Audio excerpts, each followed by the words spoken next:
Due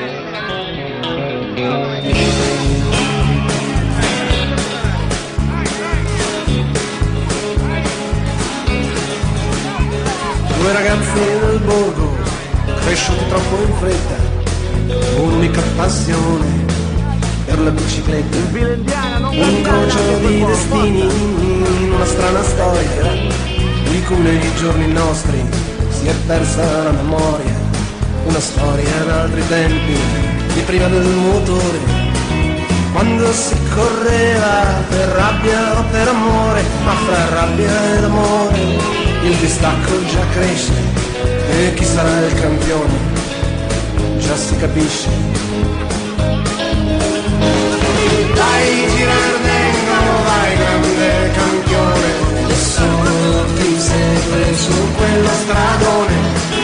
Vai Girardengo, non si vede più santo, e dietro quella curva è sempre più distante.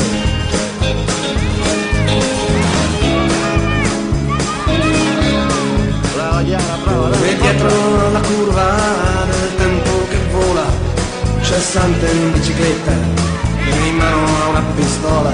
Se di notte è inseguito spara e centra ogni fanale. Sante il bandito ha una mira eccezionale, e lo sanno anche, e lo sa la postura. Sante il bandito mette proprio paura, e non servono le taglie, non basta il coraggio. Sante il bandito ha troppo vantaggio. Quantica miseria un tocco subito a fare del ragazzo feroce bandito, ma il proprio destino nessuno gli sfugge. Cercate giustizia ma trovate la legge.